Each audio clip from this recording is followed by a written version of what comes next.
pada saat saya dilantik menjadi seorang polisi, ada rasa takut juga, ditempatkan di mana ini ya. Ternyata alhamdulillah kami ada 35 orang ditempatkan di Poltabes Medan. Teman-teman yang lain itu ditempatkan, ada yang di Nias, di Siantar, di Asahan, dan lain sebagainya. Saya di Poltabes. Di Poltabes selama lebih kurang 3 bulan, itu ditempatkan di Sabara. Kerjanya tiap hari latihan dalmas. Selesai dari latihan dalmas selama 3 bulan, saya ditempatkan di Satlantas Poltabes Medan. Di Satlantas Poltabes Medan ini ada rasa berontak sedikit di hati. Kenapa? Saya di reserse, tetapi difokuskan di lalu lintas karena tinggi badan. Jadi kalau orang lalu lintas badannya tinggi, dia dapat melihat situasi lalu lintas di keramaian. Berdasarkan itulah saya terpilih di Satlantas. Berjalan di Satlantas, masuklah seorang pimpinan Kasatlantas, pada saat itu Pak J.K. Uli. Dia tanya sama saya, "Dek, kamu kuliah nggak?" "Siap, Komandan, saya kepinginnya kuliah. Tetapi waktu yang tidak mengizinkan." "Udah, kamu besok pindah ke staf." Oleh Pak J.K. Uli, saya dipindahkan menjadi ajudannya beliau. Di situ saya diberikan kesempatan untuk melanjutkan kuliah. Tadinya cuti karena pendidikan polisi, akhirnya pimpinan Kasatlantas J.K. Uli memberikan saya izin untuk kuliah. Alhamdulillah, pada saat saya melanjutkan kuliah, teman-teman pada tertawa semua. "Safwan nggak ada kerjaan, sudah enak jadi polisi, dapat gaji, masih mau juga kuliah, entah apa yang di..." Kemudian saya tamat, dilantik menjadi seorang sarjana. Itulah nasib, doa orang tua, Tuhan bersama saya. Ada pembukaan pendaftaran perwira, kemudian saya masuk menjadi seorang perwira.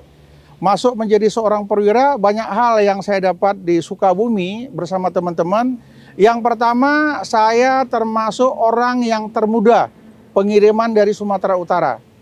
Kami yang testing ada ribuan orang, yang lulus cuman 27 orang bersama poluan, laki-lakinya 21. Kami berangkat pendidikan,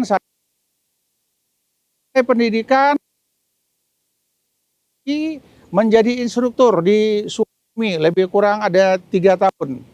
Setelah 3 tahun di Sukabumi, saya kembali dipindahkan ke Sumatera Utara. Memang saya berdoa, "Ya Allah ya Tuhanku, segera pindahkanlah hamba ke Sumatera Utara biar kumpul dengan orang tua."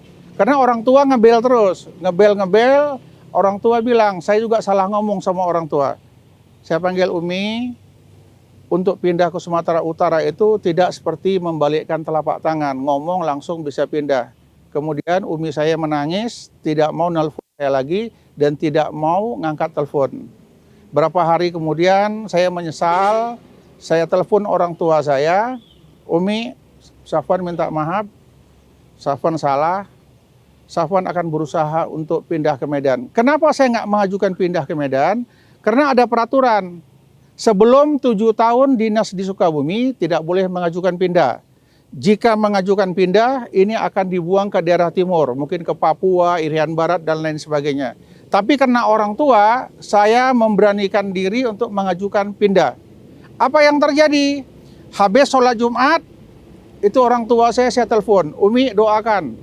Sekarang Safwan mau menghadap ke pimpinan.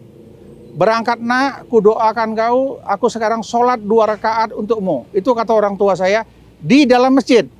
Keluar dari masjid langsung menghadap pimpinan. Apa yang terjadi? Setelah saya ketok pintu, saya disilakan masuk, saya bicarakan masalah saya. "Komandan, izin, saya kepingin pulang ke Medan karena orang tua saya ceritakan segalanya." Dibilang pimpinan saya, Pak Basir Ahmad Barmawi, ya masih pangkatnya Kombes. Beliau bilang, "Ya udah, saya ACC." Saya nggak percaya. "Komandan, betulnya ini kau nggak percaya sama saya? Tinggalkan berkas itu di sini, biar aku yang ngurus." Dan alhamdulillah dalam tempo 3 hari yang tadinya dilarang dengan peraturan, dengan doa orang tua tadi, sholat 2 rakaat, langsung berkas saya ditandatangani, 3 hari TR-nya keluar untuk saya pindah ke Sumatera Utara. Ini sebuah anugerah, kebanggaan bagi saya. Begitu saya pindah, ada kejadian yang agak ini sedikit lah, membingungkan orang personalia. Begitu pindah masuk ke Polda Sumatera Utara, saya disuruh menunggu pelaksanaan tugas. Kerjanya nggak ada. Hari pertama apel, hari kedua duduk-duduk nggak ada kerja. Hari ketiga apel, hari duduk-duduk nggak ada. Hari ketiga saya protes.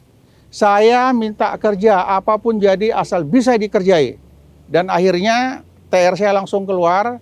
Saya pindah ke Kaur Binob Sabara di Poltabes. Nah di Poltabes saya memang orangnya hobi keluar, hobi mencari informasi, hobi ke lapangan gitu. Saya berteman dengan teman-teman pers, saya paling banyak mendapat informasi. Jabatan Kaur Binob Sabara. Setiap ada kejadian di Medan, sayalah selalu orang pertama yang selalu hadir. Bersama teman-teman dari kalangan wartawan. Karena informasi wartawan masih pakai pager yang di pinggang. Titit, titit, titit. Nah, teman-teman wartawan banyak mendapat informasi itu. Saya dapatnya dari wartawan. Pimpinan heran, kenapa ada aktif di lapangan. Nah, inilah yang membuat saya pelan tapi pasti karir saya mulai hidup dan saya mulai diperhatikan pimpinan dan akhirnya saya disekolahkan oleh pimpinan menjadi perwira Satlantas.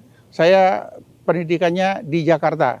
Ya, itulah mungkin karir saya sebagai seorang perwira dan mulai terjun di bidang lalu lintas.